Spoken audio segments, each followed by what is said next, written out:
श्रीराम.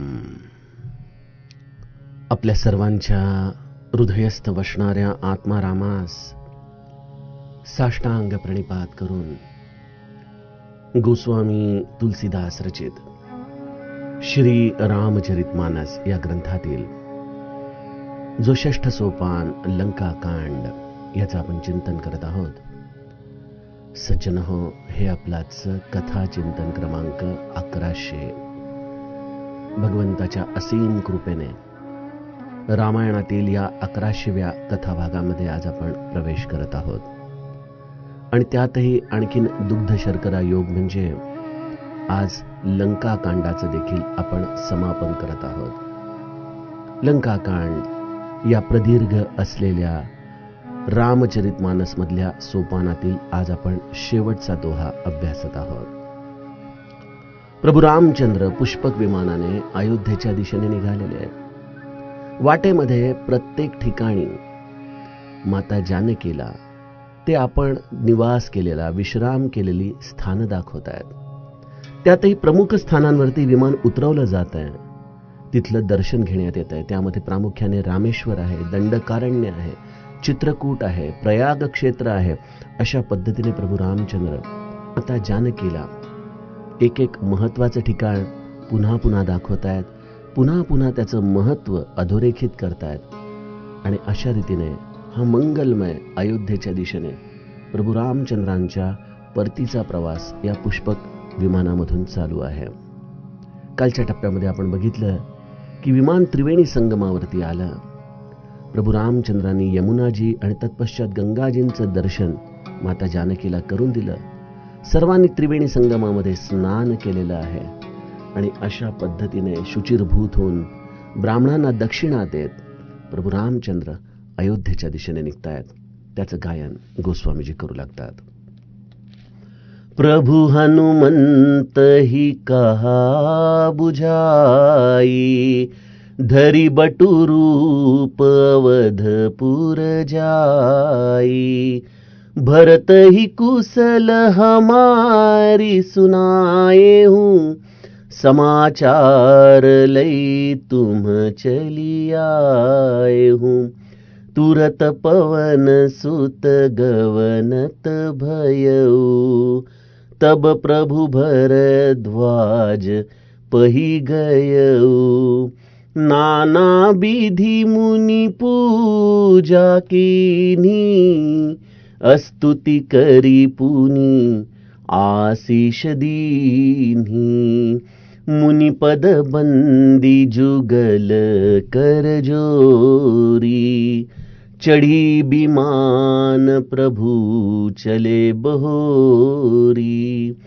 इहाँ निषाद सुना प्रभु आए, नाव नाव कह लोग बुलाए.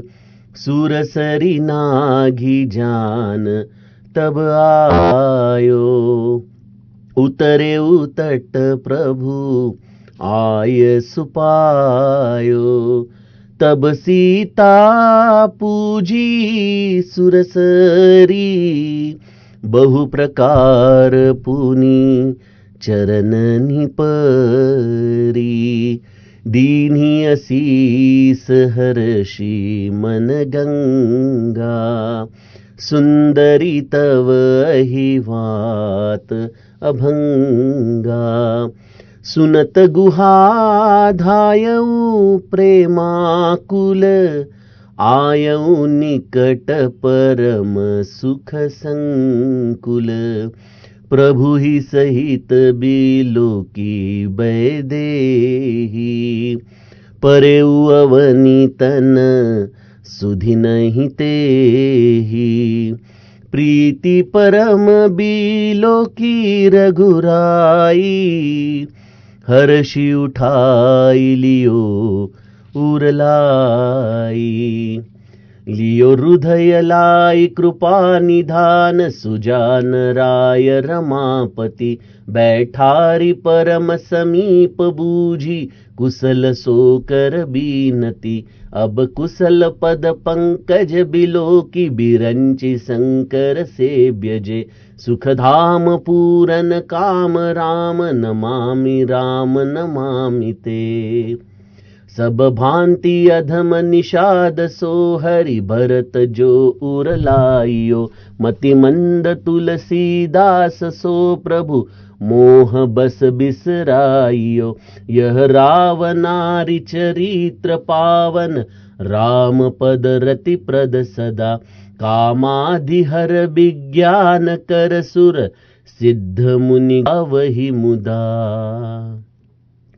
समर विजय रघुबीर के, चरित जे सुनहि सुजान, विजय विवेक विभूति नित, तिनहि देहि भगवान।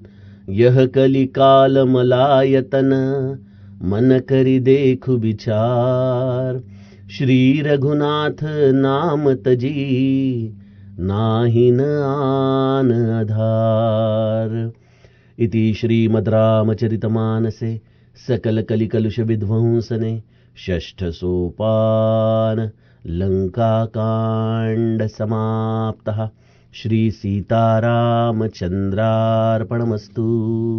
श्री गुरुचरणारविंदार्पणमस्तु।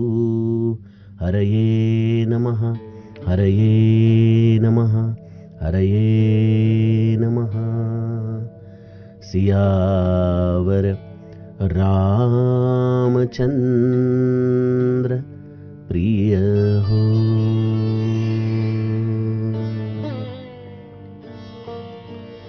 सज्जन हो, आज आपला रामचरितमानसचा 11वा भाग आणि त्यामध्ये देखील लंकाकांडाचं समापन। या सर्व गोष्टी केवळ योगायोगाने होऊ शकत नाहीत, यामध्ये कुठली तरी शक्ती हे सगळं कार्य करून घेत असते आणि त्याच्या खुणा आपल्याला या अशा प्रसंगांच्या निमित्ताने देत असते। बघा, 11 ही संख्या आपल्या परमार्थाच्या दृष्टीने अत्यंत महत्वाची आहे। पहिली गोष्ट, 11 या संख्येमध्ये 11वा रुद्र सामावलेला आहे। कोण आहे 11वा रुद्र? या हनुमंताच्या कार्याने ज्या या लंकेवरती हा महत्विजय प्रभू रामचंद्रांना मिळवता आला, त्या हनुमंताचं, या 11व्या रुद्राचं स्मरण या 1100व्या कथाच्या निमित्ताने लंकाकांडाच्या समापनामध्ये आपल्याला प्राप्त होत आहे। आणखीन त्याच्या सूक्ष्मामध्ये गेलो तर 11 यामध्ये एकाला एकाशी खेळावयाचा खेळ, अशा रीतीने देखील तो 11 ही संख्या आपल्याला जाणता येते। समस्त परमार्थ हा आतमध्ये उतरायचा आहे, आपल्या आतमध्ये दडलेल्या रावणाचाच वध करायचा आहे आणि अशा या रावणाचा वध करत एकाकार होणं म्हणजे 11 आहे। या सर्व शुभ संकेतांच्या आधाराने आज आपण लंकाकांडाचं समापन करत आहोत। प्रभू रामचंद्र त्रिवेणी संगमामध्ये स्नान करतात। अयोध्येच्या दिशेने रवाना होण्याच्या आधी आणखीन प्रयाग क्षेत्रामध्ये भरद्वाज मुनी आणि आपला सखा निषाद यांना भेटायचं आहे। वेळ तर आता अत्यंत कमी राहिलेला आहे। भरत तिथं जणू काही क्षण क्षण मोजत अयोध्येच्या सीमेवरती प्रभू रामचंद्रांची वाट पाहतोय। प्राण जाऊ पाहतोय शरीरामधून, प्रभू रामचंद्र आले नाहीत या भावनेने तो अत्यंत दुःखी आहे। आणि प्रभू रामचंद्र अशा आर्त भक्तासाठी धावत जातात, अनवाणी पायाने जातात। मग अशा या आपल्या भरताला समजावण्यासाठी, त्याला आधार देण्यासाठी प्रभू रामचंद्र स्वस्थ कसे राहू शकतील बरं? स्नानाच्या पश्चात प्रभू रामचंद्र हनुमंताला बोलवून घेतात। प्रभू हनुमंत ही कहा बुझाई, धरी बटु रूप अवधपुर जाई, भरत ही कुशल हमारी सुनाए हो, समाचार लई तुम चली आए हो। प्रभूंनी हनुमंताला बोलवलं आणि एवढं स्पेसिफिक इन्स्ट्रक्शन ज्याला म्हणता येईल ते प्रभू रामचंद्रांनी सर्वप्रथमच हनुमंताला दिलेलं आहे। तू ब्रह्मचार्याचं रूप घे अवधपुरीला जा, भरताला आमचा कुशल समाचार सांग आणि त्याचा समाचार घेऊन तू परत ये. ब्रह्मचार्याचं बटू रूप, अशा रूपामध्ये हनुमंताला प्रभू रामचंद्र भरताला भेटण्यासाठी पाठवत आहेत. बघा, हनुमंताने हे रूप आधी देखील धारण केलेलं आहे. कोणाकोणाला आठवत आहे? काही श्रोत्यांनी मला आज कथा ऐकण्याच्या आधीच बालब्रह्मचार्याचं रूप लिहून पाठवलं. परंतु विचार करा, केवळ ऐकून सोडू नका. रामायण हे जगण्याचं शास्त्र आहे, चिंतनाचं शास्त्र आहे आणि त्याचा आनंद केवळ तुम्हाला आहे बरं का. हे काही सर्टिफिकेट मिळवायचं शास्त्र नाही. बस त्या चौपायांमध्ये, त्या भावार्थामध्ये पडून राहणं, याचंच नाव मोक्ष आहे, होय की नाही? त्रिवेणी संगमामध्ये स्नान केल्यानंतर प्रभू रामचंद्रांना बालकांडामध्ये हा असाच बालब्रह्मचारी येऊन भेटला होता. एक तापस दंडकाप्रमाणे प्रभू रामचंद्रांच्या चरणावरती कोसळला होता. प्रभू रामचंद्रांनी आम्हाला त्याची ओळख जणू काही लंकाकांडात करून दिली. तो कोण आहे? कोडं सोडवलेलं आहे. त्रिवेणी संगमावरती स्नान झाल्यानंतर हनुमंताला ते सांगतात की त्या दिवशी जसा बालब्रह्मचारी होऊन आला होतास तसाच बालब्रह्मचारी हो. वा, भगवंताची ही वाणी सगळी गूढ आहे सज्जनो, अद्भुत आहेत या गोष्टी सगळ्या. अवधपुरीला जा आणि भरताला आमचा कुशल समाचार सांग आणि त्याचा समाचार घेऊन तू परत ये. पवनपुत्र हनुमंत ताबडतोब प्रभू रामचंद्रांची आज्ञा शिरसावंद मानून अयोध्येच्या दिशेने निघून गेलेले आहेत. आता बघा, इथं आणखीन एक सुंदर सूत्र आपल्याला दिसतं की तुमच्या हातामध्ये काय आहे. भगवत भक्ती ही तुमच्या हातामध्ये आहे. ठीक आहे, ती देखील भगवंताच्या कृपेनेच येते. परंतु प्रयत्न नावाची जर गोष्ट कुठं असेल तर भगवंताच्या नामस्मरणामध्ये, त्याच्या सगुण दर्शनाच्या इच्छेमध्ये हा सगळा साधन पुरुषार्थ सामावलेला आहे. आपण त्याला जर न्याय दिला तर गोष्टी या कुठल्या तरी लोकांमध्ये घडत असतात तुमच्यासाठी. इथं भरताची देखील 14 वर्षाची तपश्चर्या झाली हो सज्जनो. साधारणतः कुठलीही गोष्ट फलित होण्यासाठी एक तप द्यावं लागतं. विभीषणाच्या देखील असलेल्या या तपश्चर्याचं फळ त्याला मिळालं. राम राम तेही सुमिरन कीन्हा. लंकेमध्ये अत्यंत बिकट परिस्थितीमध्ये विभीषणाने ही साधना केली. हनुमंत त्याच्या दारामध्ये आला. भरत देखील अशाच पद्धतीने प्रभू रामचंद्रांचं स्मरण करत, अश्रू ढाळत अयोध्येच्या किनारी त्यांची वाट पाहतोय. आणि मग अशा आपल्या आर्त भक्तासाठी, आपल्या हृदयाच्या अत्यंत निकट असलेल्या या सद्भावनेसाठी प्रभू रामचंद्र हनुमंताला तुमच्या जीवनामध्ये पाठवतात सज्जनो. कुठल्या तरी बालब्रह्मचार्याच्या रूपामध्ये. तोच बालब्रह्मचारी मग वेगवेगळी रूप धारण करतो आणि तो तुमच्या जीवनामध्ये प्रवेश करतो. गंमत अशी आहे की आम्हाला देखील तो रामाच्या आगमनाचा शुभ समाचार सांगत असतो, परंतु आमच्या हृदयात ती आर्तता नसल्यामुळं आम्हाला कळत नाही. बस एवढाच फरक आहे. भवभार फार झाला, जीव तळमळू लागला, सगुण रूपे धावता आला, अभयवर दिलाया माणगंगा तीरी. स्वामी माझा पाहिला या माणगंगा तीरी. कोण आहेत ते? प्रत्यक्ष हनुमंतच आहेत. गरज आहे त्यांना एखादा कोणी भरत भेटण्याची, जो भरत त्यांना ब्रह्मानंद आनंद सागरांच्या रूपामध्ये भेटला. आणि अशा या भरताधिक असलेल्या वृत्तींची वाट पाहत आजही तो समाधीमध्ये आहे. आमच्या मनाची जर उत्कट इच्छा झाली आणि आमची बुद्धी ही त्रिवेणी झाली, पवित्र झाली, तर अशा त्रिवेणीमध्ये स्नान करून भगवंत हा निर्गुण निराकार परमात्मा सगुण साकार रूपाला आज्ञा देतो की जा, भरताला आमच्या आगमनाची वार्ता सांग. जसा माऊली आपल्या अभंगामध्ये म्हणते ना की पैल तो हे काऊ कोकत आहे, शकून घे माहे सांगत आहे. हा शकून आहे सद्गुरू आपल्या जीवनात येण्याचा, की रामाचं आगमन होत आहे, रामाचं आगमन होत आहे.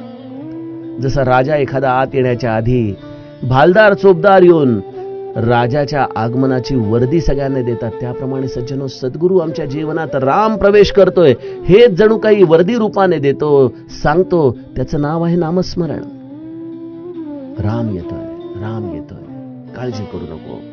बस हा समाचार घेऊन जा, त्याला समाधान दे, त्याला विश्राम दे आणि त्याची कुशलता ऐकून तू परत तो समाचार आम्हाला सांगण्यासाठी घेऊन ये.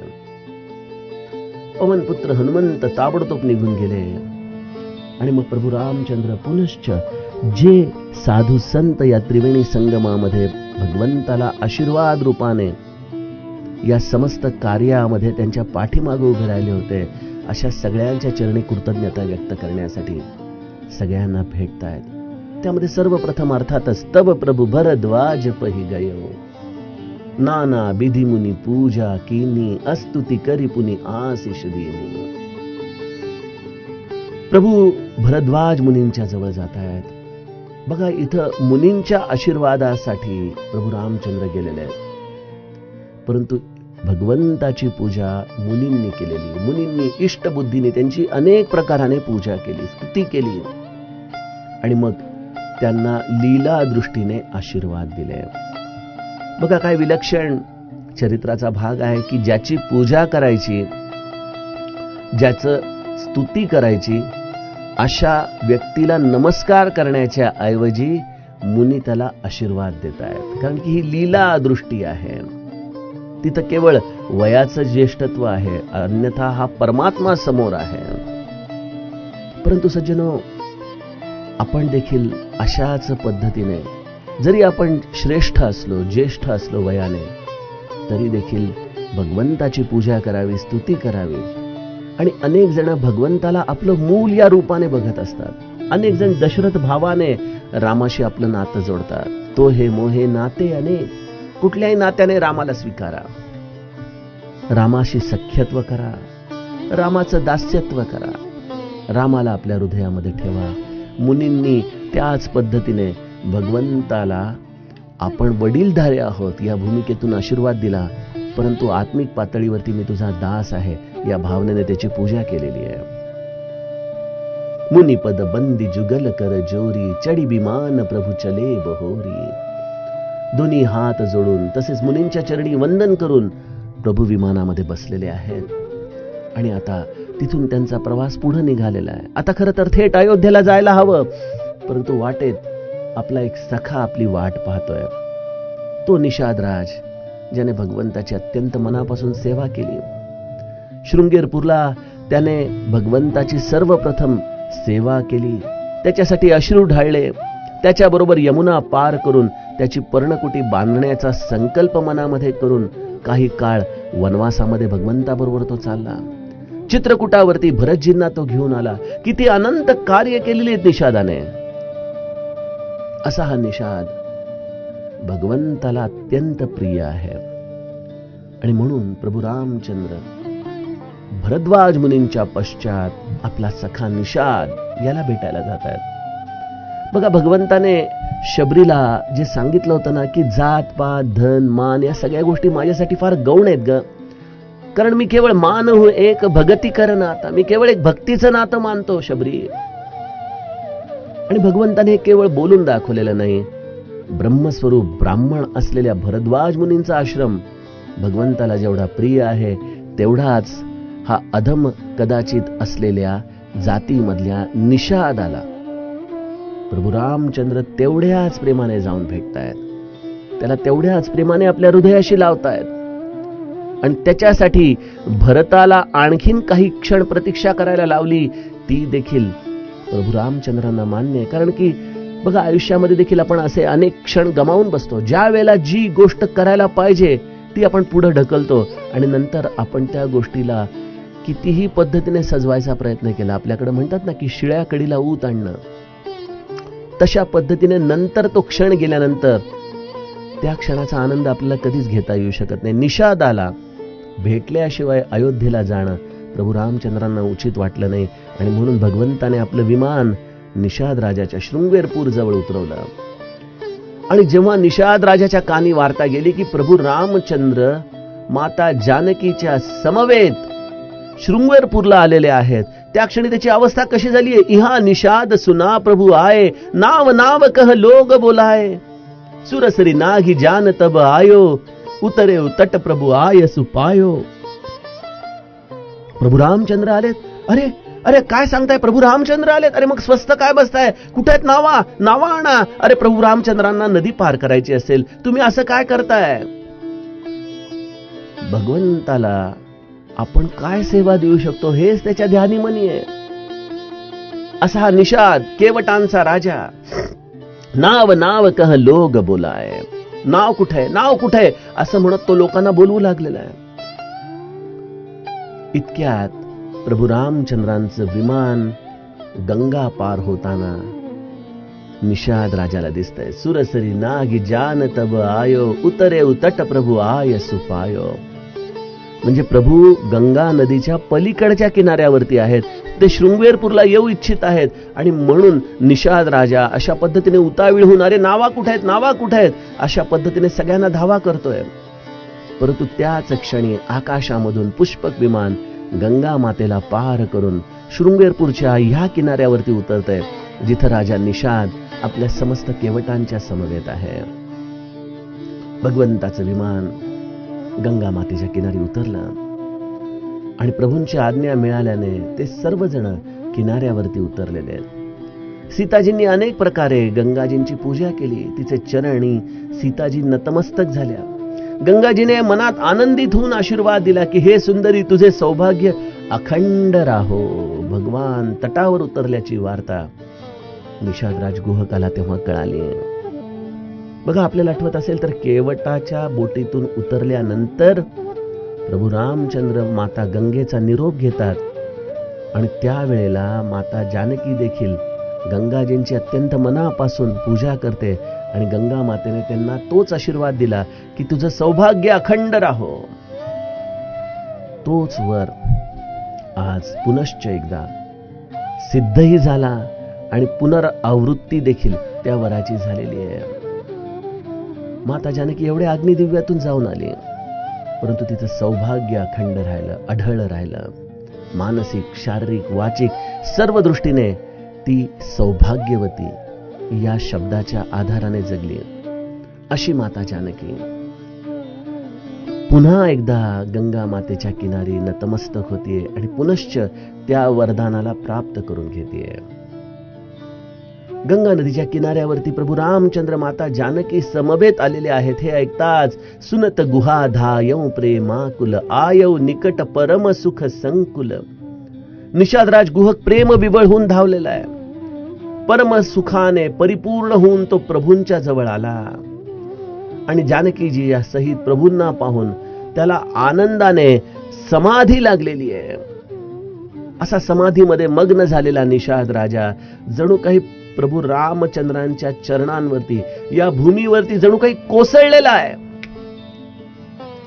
त्याला आपल्या देहाची देखील शुद्ध राहिलेली नाही. ज्या निषादाच्या डोळ्यामध्ये प्रभू रामचंद्र आणि माता जानकी वनवासाचं हे दुःख सहन करत असताना डोळ्यामध्ये अश्रू आलेले आहेत, ज्या निषादाला या प्रभू रामचंद्र आणि जानकी मातेंच्या असलेल्या सगुण रूपाच्या शिवाय दुसरं काहीही प्रिय नाही, असे प्रभू रामचंद्र आपल्यासाठी पुन्हा एकदा शृंगवेरपूरला आले. त्यांचे हे दर्शन पुन्हा आपल्याला प्राप्त होतंय. अशा रीतीने अत्यंत आनंदमय झालेला हा निषादाच्या ही अंतःकरणाची अवस्था प्रभू रामचंद्रांनी त्याचं परम प्रेम पाहून त्याला उठवून आनंदाने हृदयाशी धरलेले. हर्षी उठाई लियोर लाई. आनंदाने उठून भगवंताने निषादाला आपल्या हृदयाशी लावलं.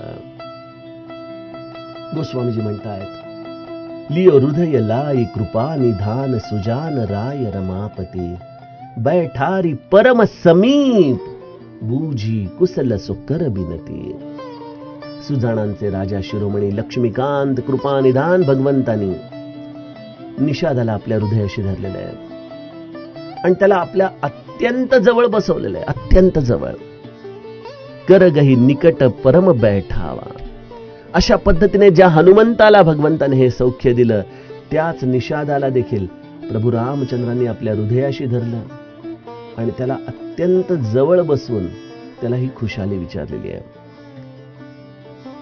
प्रभू रामचंद्र निषाद राजाच्या असलेल्या या अत्यंत मधुर वाणीला ऐकू लागलेले आहेत. निषाद म्हणतोय, अब कुशल पद पंकज बिलो की बिरंची संकर सेव्य जे सुखधाम पूरन काम राम नमामि ते.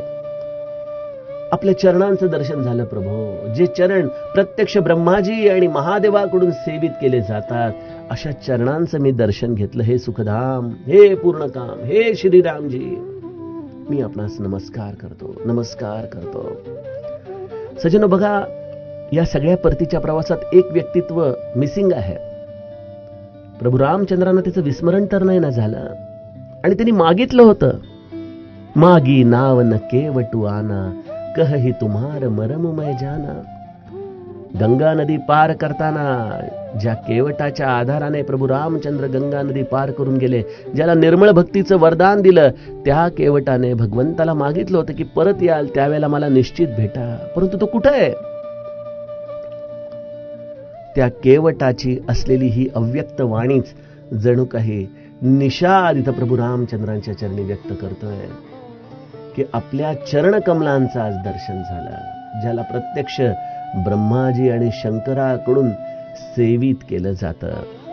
मला असं वाटतं की या समस्त रामकथेमध्ये ब्रह्मदेव जणू काही या केवट रूपामध्ये येऊन भगवंताची ही सेवा करून गेले आणि ते गेले बस, त्यानंतर ते परत आलेच नाहीत.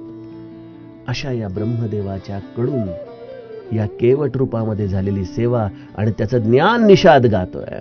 मी आपणास नमस्कार करतो, नमस्कार करतो. मी कोण आहे? सब भांति अधम निषाद सो हरि भरत जोर लाइयो, मति मंद तुलसी दास सो प्रभू मोह बस बिसराइयो. सर्व प्रकारे नीच अशा या निषादाला भगवंतांनी कणाप्रमाणे हृदयाशी लावलंय, तर भरताप्रमाणे. तुलसीदास म्हणतात की मी मंद बुद्धी मोहवश या प्रभूंना विसरतो. रावणाच्या शत्रूचे हे पवित्र करणारं चरित्र नेहमी श्रीरामजीच्या चरणी प्रेम उत्पन्न करणार आहे. हे आपण समस्त लंकाकांड ऐकलं. त्याचं फळ काय आहे? तर आपल्या हृदयामधल्या रावण रूपी शत्रूचा वध करणारं हे पवित्र चरित्र आहे. हे लंकाकांड जो मनापासून गाईल, ऐकेल, त्याला प्रभू रामचंद्रांच्या चरणी विशेष प्रेम प्राप्त होईल. हे कामाधी विकारांचं हरण करणार आहे आणि भगवंताच्या स्वरूपाचं विशेष ज्ञान उत्पन्न करणार आहे. आपण भगवंताचं स्वरूप वेगवेगळ्या पद्धतीने बघितलं, प्रत्येकाच्या दृष्टीतून बघितलं. अंगद भगवंताच्यावर चरणी कसा विश्वास ठेवणे, मंदोदरीला रामाचं रूप आणि स्वरूप याचं कसं ज्ञान आहे. रावण मेघनाथ सर्व काही जाणूनही अहंकाराचा चष्मा लावून रामाकडे कशा पद्धतीने पाहतायत. माल्यवंत बिभीषणाची काय अवस्था आहे. सगळ्या वानरांना विश्राम देणाऱ्या प्रभू रामचंद्रांचं रूप आपण लंकाकांडामध्ये बघितलं. लक्ष्मणाला हृदयाशी लावून ओक्साबोक्षी रडणाऱ्या रामाचं संवेदनशील रूप आपण बघितलं. माता जानकीची अग्नी परीक्षा घेणारं कठोर रूप प्रभू रामचंद्रांचं आपण बघितलं. वेगवेगळी रूप रामाची आम्हाला या लंकाकांडामध्ये बघायला मिळाली. त्यामुळे गोस्वामीजी म्हणतात की त्याचं विशेष ज्ञान उत्पन्न करणार हे लंकाकांड आहे. देवता सिद्ध मुनी आनंदित होऊन या लंकाकांडाचं निरंतर गायन करत असतात. अशा रीतीने गोस्वामी तुलसीदास आम्हाला लंकाकांडाच्या समापनाच्या दिशेने घेऊन जातात आणि म्हणतात की समर विजय रघुबीर के चरित जे सुनहि सुजान, विजय विवेक विभूती नित तिनहि देही भगवान. आशीर्वाद दिलेला आहे त्यांनी की जे सुजाण लोक श्री रघुवराची ही समर विजयी कथा अत्यंत मनापासून ऐकतात, त्यांना भगवंत नित्य विजय, नित्य विवेक, नित्य विभूती हे ऐश्वर्य प्रदान करतात. बघा, अरे मना यह कली काल मला यतन मन करी देखु विचार, श्री रघुनाथ नाम तजी नाही न आन आधार. आणि एवढं सगळं करून शेवटी माझ्या सद्गुरूंच्या बोधावरती लंकाकांड येऊन थांबतं की अरे मना विचार करून पहा रे, हा कलिकाल पापाचं घर आहे. जसा हा रावण मरता मरत नव्हता, तसा हा कलिकाल पुन्हा पुन्हा पुन्हा पुन्हा हृदयामध्ये हे विषय उत्पन्न करतो. अशा या कलिकाल रूपी पापाच्या घरामध्ये रघुनाथाच्या नामाशिवाय दुसरा कोणताही आधार नाही. त्या भगवंताच्या नामाचा तू आश्रय घे.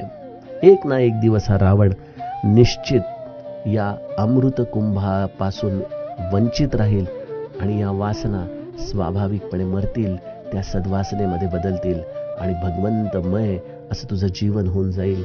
असा हा लंका कांडाचा विलक्षण आशीर्वाद गोस्वामीजी आम्हाला देतात. सज्जनहो, आपलं हे लंका कांड आज या 1100व्या कथेच्या आधाराने विश्राम घेत आहे. आपल्या सर्वांना मी दिवाळीच्या या महोत्सवाच्या शुभेच्छा देतो, कारण की ही दिवाळी आपली विशेष दिवाळी आहे. 2 कारणं आहेत. कारण प्रभू रामचंद्र अयोध्येमध्ये येत आहेत आणि अयोध्येमध्ये येण्याची ही आनंदाची स्थिती म्हणजे दिवाळी आहे. या सणाचं हे मुख्य प्रयोजन देखील आहे. असे माझे प्रभू रामचंद्र अयोध्येमध्ये येत आहेत. आणि दुसरी गोष्ट म्हणजे त्या आनंदोत्सवामध्ये आम्हाला रामकथा गाण्याचं सद्भाग्य प्राप्त होतं या दिवाळीमध्ये, तेही नर्मदा मैयाच्या किनारी अत्यंत परमपावन अशा या ठिकाणी आपण प्रभू रामचंद्रांची रामकथा आता गायला जात आहोत. या दिवाळीचा आनंद विलक्षण द्विगुणित करण्याचं सद्गुरूंनी आम्हाला एक अत्यंत परमकृपेने सद्भाग्य दिलेलं आहे. त्या सद्भाग्याच्या आधाराने आपण त्याचं श्रवण करणार आहोत. आणि त्यामुळं आता आपण शेवटचा जो उत्तरकांड सोपान आहे त्याच्या चिंतनाला 10 नोव्हेंबर पासून सुरुवात करूया. जानकी जीवन स्मरण जय जय राम.